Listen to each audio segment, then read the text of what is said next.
अस्सलाम वालेकुम। कैसे हैं आप सभी लोग? उम्मीद करता हूँ खैरियत से हैं, ठीक-ठाक, मज़े में। मेरा नाम रोहानुल हक है और आज हम लोग पढ़ेंगे types of English language. Actually ये ना बेसिक का टॉपिक है, ना ये एडवांस का टॉपिक है। इससे पहले जो मैंने टॉपिक पढ़ाया था, डिग्री ऑफ सर्टेनिटी, उसके लिए भी मैंने एक प्लेलिस्ट बनाई है अलग से और उसी प्लेलिस्ट में ये टॉपिक भी जाएगा। उस प्लेलिस्ट का नाम रैंडम इंग्लिश लैंग्वेज है, जिसमें आप रैंडम टॉपिक्स देखेंगे इंग्लिश लैंग्वेज के, जिनका ताल्लुक ना तो बेसिक से होगा ना एडवांस से। ठीक है, उसमें आपके क्वेश्चंस जो होंगे उस पर अगर कोई वीडियो मैं बनाता हूँ इन फ्यूचर तो वो भी वहीं जाएगी। सो आज हमें डिफरेंट तरह की टाइप्स ऑफ इंग्लिश लैंग्वेज को पढ़ना है। इससे रिलेटेड लोगों के कॉन्सेप्ट में सिर्फ फॉर्मल और इनफॉर्मल इंग्लिश है और वो जो है हाफ कॉन्सेप्ट है। आज मैं आपको 6 तरीके की different types of English language पढ़ाऊंगा। सो लेट्स डाइव इन।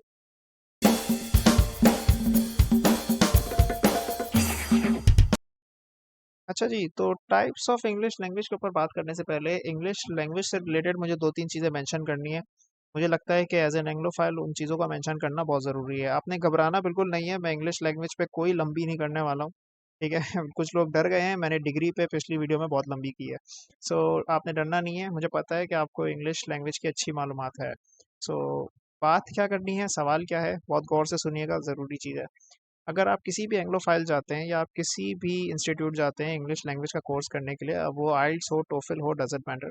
ठीक है, आइल्स जो होता है वो बेसिकली बाहर मुल्क आप जाते हो तो बाहर स्टडी करने के लिए होता है वो।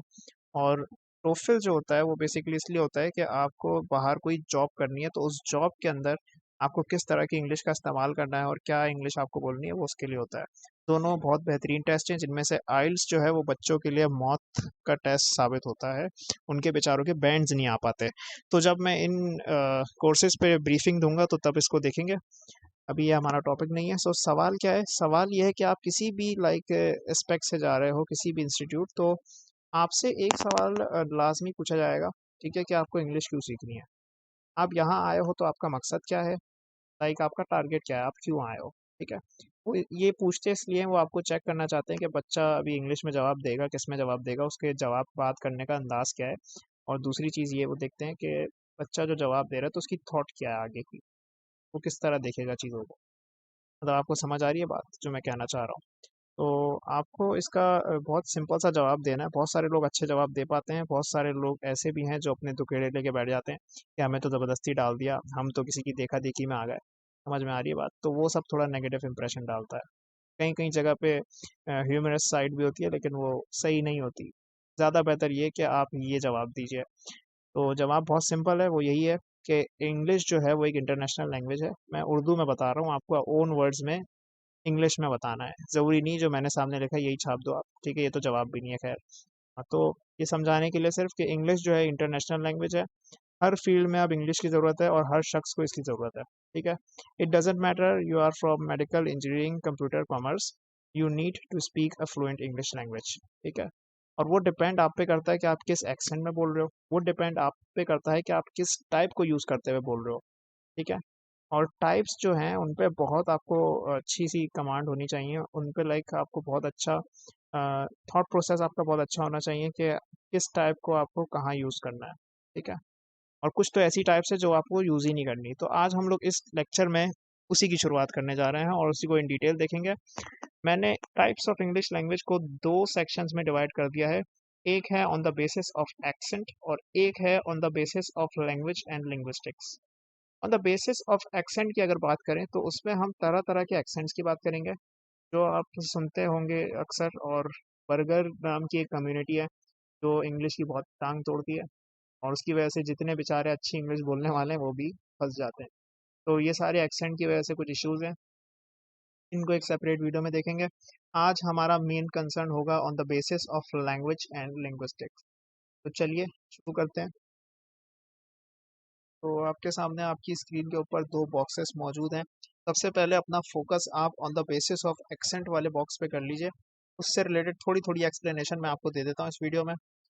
मैंने इसको प्रायोरिटी वाइज ऑर्डर में सेट किया है, यानी कि हमारी जो कंट्रीज़ हैं उनके दरमियान जो इंग्लिश बोली जा रही है उसमें सबसे हाईएस्ट प्रायोरिटी किसकी है, तो ये आप जहन में अपने बिठा लें। हमारे यहाँ सबसे ज़्यादा सही कंसिडरेबल जो इंग्लिश एक्सेंट है वो है ब्रिटिश इंग्लिश एक्सेंट। ठीक है, the ones from the UK. और नंबर सेकंड पे है American English accent, the one from US. और थर्ड पे है ऑस्ट्रेलियन इंग्लिश एक्सेंट। फोर्थ पे है रशियन इंग्लिश एक्सेंट। मैं पर्सनली जो यूज़ करता आ रहा हूँ वो ब्रिटिश इंग्लिश एक्सेंट है, द फर्स्ट। सेकेंडली मैं रशियन इंग्लिश एक्सेंट भी यूज़ कर चुका हूँ। थर्ड पे अमेरिकन यूज़ करता हूँ। अमेरिकन एक्चुअली थोड़ा दो नंबर लगता है मुझे इस वजह से, क्योंकि वो सबको आता है, और जो चीज़ सबको आती है वो करने में मज़ा नहीं आता। मतलब ये वाला ये होती है ना कि सामने वाला भी यही इंग्लिश बोलेगा अमेरिकन, तो मज़ा आएगा तुम्हें? नहीं आएगा ना। हम कुछ ऐसा करेंगे जो जिसको सामने वाले को आते ही ना हो, ऐसा कोई चीज़। तो ये वाली थोड़ी। तो खैर ये जो चार हैं ये मेजरली हैं, इसके अलावा भी बहुत सारे एक्सेंट होते हैं, आप जिसमें बोलना चाहें, कोई मुसीबत या कोई मसले वाली बात नहीं है। आपको इंग्लिश बोलनी आती है, दैट्स अ वंडरफुल थिंग। तो अब एक बात मेरी गौर से सुनिएगा और समझिएगा। जैसे कि हमारे पास तरह तरह के सिलेबल्स और डायलेक्ट्स होते हैं जो हमने भी पढ़े नहीं है, पढ़ने हैं हमें। तो अब जैसे मैं बताऊं, एक लफ्ज़ है वाटर, लोग नॉर्मली कहते हैं, ठीक है। ब्रिटिश इंग्लिश एक्सेंट में हम ये, अगर मैं एक सेंटेंस कहना चाहूँ पूरे उस एक्सेंट के साथ, तो ये होगा, can you please pass me a cup of water. तो ये जो मैंने वाटर बोला है, इसको वाटर को वोचा बोलते हैं। इसके बहुत सारी टेक्निक आप सीख सकते हो, और मैं आपको ट्रिक और टिप भी बता दूंगा जिससे आप फौरन ट्रैक कर सकते हो कि फ़र्क क्या है। अमेरिकन में हम बोलते हैं can you please pass me a cup of water, ठीक है। वाटर होता है इसमें, उसमें वोठा होता है, ठीक है। इट्ठा ठूठी जो भी है ना, ये मैं बताने वाला हूँ बहुत टाइट तरीके से, टेंशन लेनी नहीं है आपने। ऑस्ट्रेलियन में होगा can you please pass me a cup of water, ठीक है। वाटर, इसमें ठ है थोड़ा सा, समझ आ रही है ये क्यों है, ये फ़र्क है। काफ़ी सारे लोगों को हंसी आ रही होगी, लेकिन ये फ़र्क है कि इसमें कहाँ पे आपको ओ साउंड रखना है, कहाँ पे आपको वो वाला साउंड रखना है, ये सब मैं मोनोथोंग डिप्थोंग में वैसे पढ़ा चुका हूँ। लेकिन इस पे एक डिटेल एक्सप्लेनेशन एक अलग से वीडियो में देखेंगे। और रशियन में होगा can you please pass me a cup of water. इसमें थर होता है, ये थोड़ा थो थो वाला जो होता है ना, आपने सुना होगा अगर आपने रशियन सोल्जर्स को बोलते हुए देखा है। उनके यहाँ दरअसल रशियन जो लैंग्वेज है ना, उसी को जब आप इंग्लिश के उसमें ले आते हो ना, टोन में, तो वो इस तरह बनती है। अब उसका हम कुछ नहीं कर सकते, ठीक है। और आपको सीखने की ज़रूरत भी नहीं है, अंग्रेज़ थोड़ी बनना है। हम तो इसलिए करेंगे कि कुछ लोग मेरे पास आते हैं, रोहन भाई शश का थोड़ा देना है, थोड़ा मतलब कूल लगना है। मैंने कहा भाई तू लैंग्वेज तो पढ़ ले, फिर कूल लगना है। लेकिन मैंने कहा नहीं भाई, कूल लगना है। तो ये कुछ चीज़ें मैं बता दूंगा, क्या ट्रिक है क्या टिप है, उससे आप कूल लग लो, ठीक है। अब देख लो उस हिसाब से। खैर, तो ये सारे हमारे on the basis of accent हैं, इसके अलावा भी होते हैं, आप देख सकते हैं और यूज़ कर सकते हैं। अब मेन बात पे आते हैं, on the basis of language and linguistics में फॉर्मल इंग्लिश लैंग्वेज होती है, सबको पता है, बहुत आम है, इसकी डिटेल्स देखते हैं। सेकंड पे होती है इनफॉर्मल इंग्लिश लैंग्वेज, बिल्कुल फॉर्मल का अपोजिट होती है। थर्ड पे आती है स्टैंडर्ड इंग्लिश लैंग्वेज। अगर तो स्टैंडर्ड और नॉन स्टैंडर्ड किसी ने पढ़ी है, तो समझो भाई आपका टीचर बहुत महान है, ठीक है, क्योंकि ये नहीं पढ़ाई जाती। हालांकि बहुत इसका इजी तरीन कॉन्सेप्ट है, कुछ है ही नहीं, बस एक चीज़ जहन में रखनी है। तो खैर, फिफ्थ पे फिर आती है स्लैंग इंग्लिश लैंग्वेज। स्लैंग पता तो सबको है, लेकिन जो पता है वो भंड पता है, मतलब गलत पता है। स्लैंग के बारे में इंफॉर्मेशन सही नहीं है लोगों की, मैं भी वही क्लियर करूंगा। और सिक्स पे आती है टैबो स्लैंग इंग्लिश लैंग्वेज। वो क्यों आती है और क्या है उसमें, वो भी बताते हैं। सो आगे चलते हैं हम लोग। सबसे पहले आपके सामने मौजूद फॉर्मल इंग्लिश लैंग्वेज, एक्चुअली इसको रिस्पेक्टफुल इंग्लिश लैंग्वेज भी कहा जाता है। और आपको याद होगा, थोड़ा सा अगर बैकग्राउंड से मैं बिल्ड करने की कोशिश करूं, तो टीचर आपको कहा करती थी लेटर राइटिंग में कि बेटा जब भी लेटर आपने हेड मास्टर को लिखना है, तो आपने फॉर्मल लैंग्वेज का पैटर्न फॉलो करना है। ऐसा क्यों, हमने मिस से नहीं पूछा, ठीक है। तो वो क्यों करते थे आप और किस लिए करते थे, इसी बेस पे आज हम इसके कुछ करेक्टरिस्टिक्स को पढ़ेंगे। और यहाँ पे 5 करेक्टरिस्टिक्स मौजूद हैं, इनकी डिटेल्स देखते हैं। सबसे पहली बात, जब भी आप फॉर्मल इंग्लिश लैंग्वेज का इस्तेमाल करेंगे, तो चॉइस ऑफ वोकेबलरी हमारी पहली करेक्टरिस्टिक्स है, वो आपकी क्या होनी चाहिए, यानी वोकेबलरी कौन सी इस्तेमाल करेंगे आप। और इसके लिए पता होना चाहिए कि वोकेबलरी क्या होती है, बड़ा मसला है। भाई देखो, वोकेबलरी हर उस लफ्ज़ को कहते हैं जो आपकी बात को पूरी तरह एक्सप्लेन कर सके, मतलब वो एक ऐसा लफ्ज़ जो आपकी बात की सारी स्ट्रेंथ होल्ड करता हो, ठीक है, तो उसी को हम वोकेबलरी कहते हैं। तो चॉइस ऑफ वोकेबलरी आपकी फॉर्मल इंग्लिश लैंग्वेज में जो है वो हाई क्लास वोकेबलरी होगी। जब मैं वोकेबलरी पढ़ाऊंगा तो उसके लेवल्स होते हैं बाकायदा। A1 से A2 का जो लेवल होता है वो बेसिक कहलाता है। B1 से B2 के लेवल को हम हार्ड लेवल कहते हैं। C1 से C2 के लेवल को हम कहते हैं एक्सट्रीम या एडवांस लेवल या एक्सपर्ट लेवल, ठीक है। तो वही जो एक्सट्रीम एडवांस एक्सपर्ट लेवल है वो हाई क्लास वोकेबलरी है। और A1 से A2 वाले को हम कॉमन क्लास वोकेबलरी भी कहते हैं। समझ आती है, ठीक है। तो चलो हम आगे चलते हैं। सेकंड पे आता है एब्रीविएशन। एब्रीविएशन हम लोग फॉर्मल इंग्लिश लैंग्वेज में इस्तेमाल नहीं करते, जैसा कि यहाँ पे मौजूद है। एब्रीविएशन का क्या मतलब, ये नीचे जो स्ट्राइप चल रही है इसमें आप देख रहे हो ना, मैंने ई एन जी लिखा हुआ है कहीं पे, ई डब्ल्यू आर भी लिखा हुआ है। हालांकि ई एन जी की जो फुल फॉर्म है वो इंग्लिश है, ई डब्ल्यू आर का यहाँ पे इंग्लिश फितरूहान है। बस इतना सही है माम। तो ये सब मैंने कॉन्ट्रैक्शंस यूज़ करी हैं या एब्रीविएशंस यूज़ करी हैं बात को आसान करने के लिए, ठीक है, ताकि ज़्यादा लंबी ना हो। तो ये एब्रीविएशंस फॉर्मल जब मैं बात करूँगा किसी से या फॉर्मली कुछ लिखूँगा तो उसमें ये रॉन्ग हो जाएगी, ठीक है, तो इसका आपने ख्याल रखना है। तीसरी बात वॉइस स्ट्रक्चर्स की है। वॉइस स्ट्रक्चर्स में आपके पास सामने मौजूद है passive voice structures are use, यानी कि जब भी आप फॉर्मल इंग्लिश लैंग्वेज की बात करोगे तो उसमें आपको पैसिव वॉइस स्ट्रक्चर्स का खासा इस्तेमाल करना है, एक्टिव वॉइस स्ट्रक्चर्स का नहीं करना है। मैंने अभी तक अपने चैनल पर वॉइस नहीं पढ़ाई है, वॉइस वही एक्टिव वॉइस पैसिव वॉइस, तो जब मैं वो पढ़ाऊंगा तो आपकी बात और क्लियर हो जाएगी। खैर, आप अपने जहन में ये रखिए कि जब भी हम पैसिव वॉइस को कंसिडर करते हैं तो हम काम को ज़्यादा अहमियत देते हैं और काम के करने वाले को नहीं देते, ठीक है। यानी कि अगर अली ने पौधों को पानी दिया है तो इसको हम कंसिडर नहीं करेंगे, हम कहेंगे पौधों को पानी मिला है अली के ज़रिए। समझ आ रही है बात? वो इंग्लिश में बात करूंगा तब फिर बताऊंगा, अभी तो उर्दू में तो मैं सिर्फ ऐसे ही समझा रहा हूँ उनको जिनको पहले से इसका थोड़ा बहुत कॉन्सेप्ट है। आई होप कॉन्सेप्ट होगा क्योंकि ये एकेडमिक इंग्लिश का हिस्सा है। अगर आपके टीचर ने आपको एक्टिव और पैसिव वॉइस नहीं पढ़ाया तो ये बहुत खतरे की बात है। फोर्थ पे आता है length of structures. Length of structures अगर फॉर्मल लैंग्वेज की बात की जाए तो उसमें बहुत ही कॉम्प्लेक्स और डिटेल लेंथ ऑफ स्ट्रक्चर्स होते हैं। मतलब आपका जो सेंटेंस होगा वो इतना कोई घिच पिच और घुमा फिरा के दिया जाएगा कि आपका दिमाग घूम जाएगा। मुझे हालांकि सिंपल सी अगर एक बात करनी है कि मुझे पानी का कप चाहिए तो मैं ऐसे ही कह सकता हूँ कि please pass me the cup of water, कि ये एक नॉर्मल बात है। अब मैं इसको बिल्कुल घुमा फिरा के बिल्कुल एक होता है ना घिच पिच कर देना, कॉम्प्लेक्सिसिटी क्रिएट कर देना, तो वो आपको नज़र आएगी फॉर्मल इंग्लिश लैंग्वेज। इसीलिए आइल्स का जो हमारे पास कोर्स होता है उसमें लोग बहुत बुरी तरह मार खाते हैं, क्योंकि आइल्स में वो आपसे क्या मांगते हैं, वो यही तो मांगते हैं कि आप अपनी जो भी बात लिखोगे, आप अपनी जो भी बात करोगे, वो सारी आपको फॉर्मल लैंग्वेज में करनी है। और लोगों को यही नहीं आता। फॉर्मल का मतलब होता है थोड़ा सा लंबा करके और थोड़ा मतलब एक अप्रोप्रिएट, उसके लिए ना हाई क्लास वोकेबलरी इस्तेमाल की जाती है। तो यही तो सारा सीन है उसका, और यही नहीं आता लोगों को, इसलिए उनके बैंड्स कम आते हैं। तो खैर, फिफ्थ पे आता है रिस्पेक्ट लेवल। जो भी फॉर्मल आप इंग्लिश लैंग्वेज अगर आप यूज़ करोगे फॉर्मल किसी के लिए भी, तो उस बंदे को आप रिस्पेक्ट देते हो, इसके रिस्पेक्ट लेवल जो होता है वो यहाँ पे अचीव हो जाता है।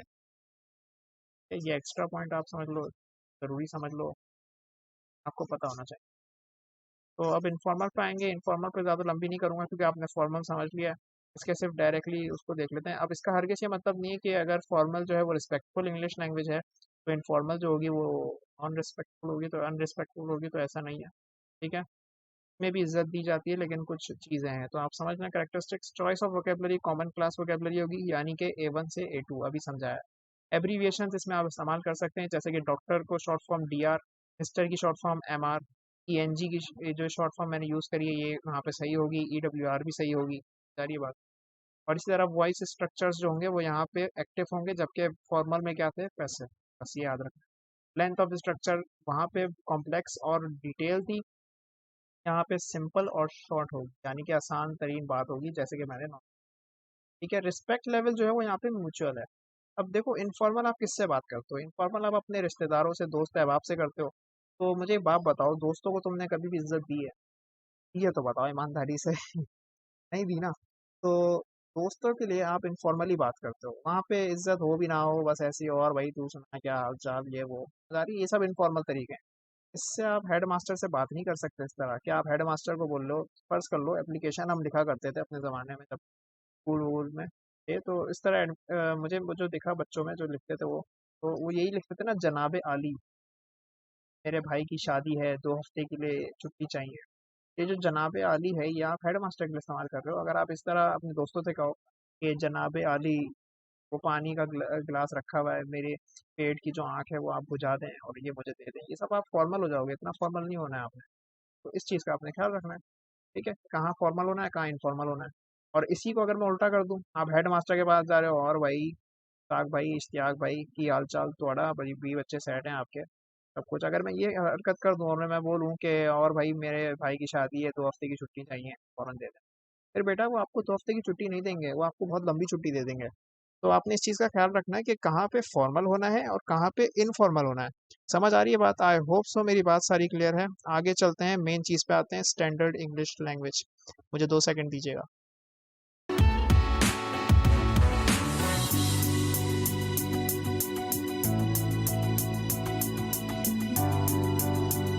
अच्छा, एक और सवाल, ये लोग शायद बोलेंगे भाई उर्दू में बताया जा रहा है और सामने साइड इंग्लिश लिखी हुई है। तो देखो, जो जो मैं बता रहा हूँ वो वही बात है जो यहाँ इंग्लिश में लिखी हुई है। अगर आप चाहो तो आप पॉज करके इसको पढ़ भी सकते हो, और ज़्यादा बेहतर मैं ये समझूंगा पढ़ भी लो और भले मेरी बात लेकिन गौर से सुन लो जो मैं बता रहा हूँ, ताकि चीज़ें समझ में आना शुरू हो जाए। सो शुरू करते हैं। Standard English language. Standard English language जो होती है, देखो इसमें यही बात लिखी हुई है कि इंग्लिश का जो है वो एक स्टैंडर्ड होता है, और इंग्लिश के स्टैंडर्ड को फॉलो करने के लिए इंग्लिश लैंग्वेज में आपको ग्रामर का खास ख्याल रखना होता है। ठीक है, अब ग्रामर का ख्याल आप कैसे रखेंगे? ग्रामर का ख्याल एक आप इस चीज़ से रखेंगे कि आपके जो पंक्चुएशन मार्क्स हैं और जितनी भी पंक्चुएशनल टर्म्स होती हैं, जैसे फर्स्ट लेटर का कैपिटल होना, सेमी कॉलन कॉलन का यूज़, और उसके अलावा इस तरह की और चीज़ें हैं, कॉमा, इन्वर्टेड कॉमा, तो इन सब का ख्याल, तो वहाँ पे आप अगर उसको इस्तेमाल करते हो तो आप इसका मतलब स्टैंडर्ड इंग्लिश लैंग्वेज बोल रहे हो। ठीक है, और आपको सिर्फ पंक्चुएशन नहीं देखनी, पंक्चुएशन के साथ ही साथ हमें ये भी चेक करना होता है कि सब्जेक्ट वर्ब एग्रीमेंट फॉलो कर रहे हो या नहीं कर रहे हो।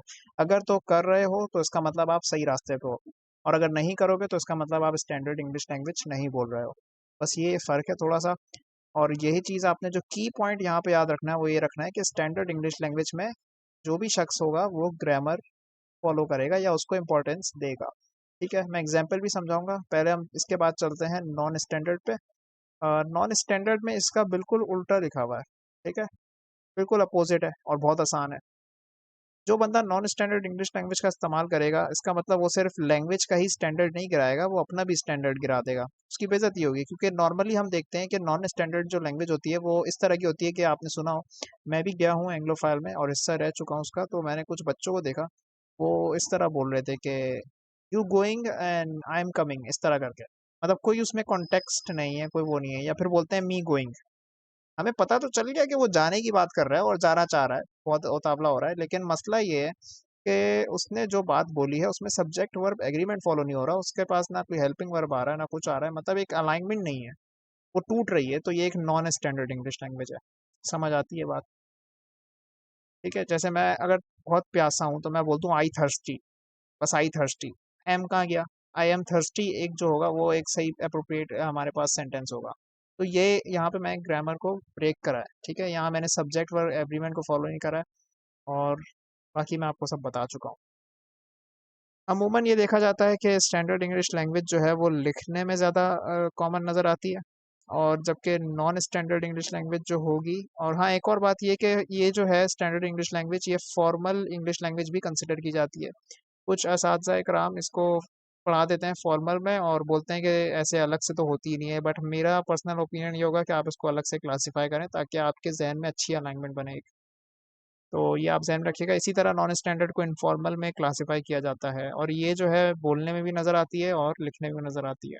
ठीक है,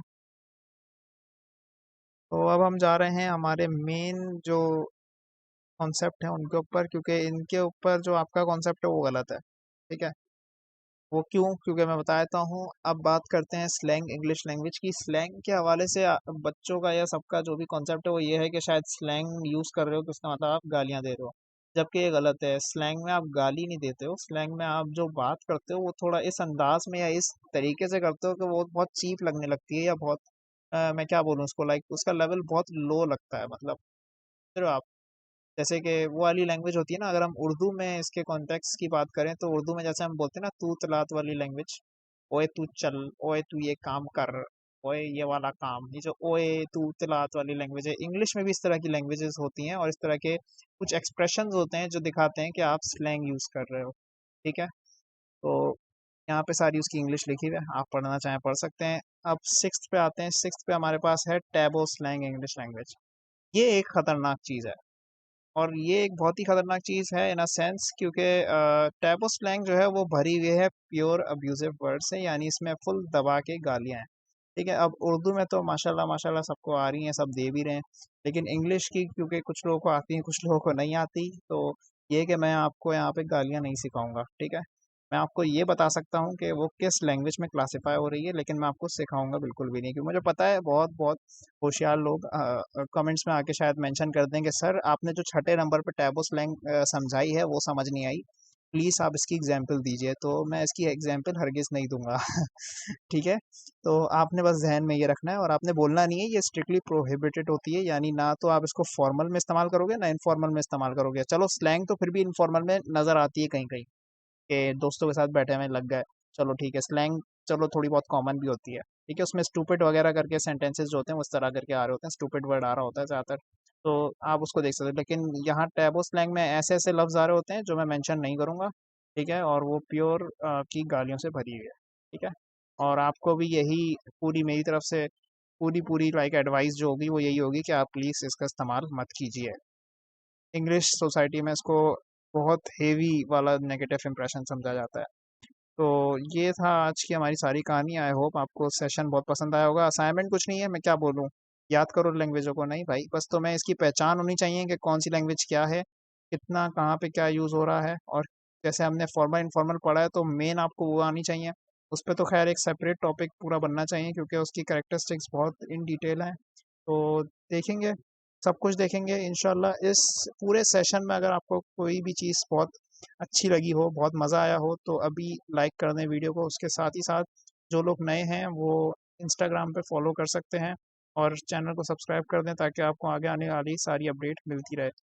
मेरे लाइक कोई और बात या कोई और चीज़ जो आपको लगता हो कि इंटरफेस में ऐड करनी चाहिए या किसी भी चीज़ में ज़रूरी होनी चाहिए, तो आप मेंशन कर सकते हैं कमेंट में। ठीक है, तो अगला टॉपिक मैं देखता हूँ। अब मैं एक्चुअली बेसिक्स से स्टार्ट करने की कोशिश कर रहा हूँ। अब मैं कोशिश कर रहा हूँ कि आपकी बेसिक्स को स्ट्रॉन्ग किया जाए, क्योंकि आगे जो हमारे टॉपिक आ रहे हैं वो बहुत ख़तरनाक हैं, उसके लिए आपकी बेसिक्स अच्छी होना ज़रूरी है।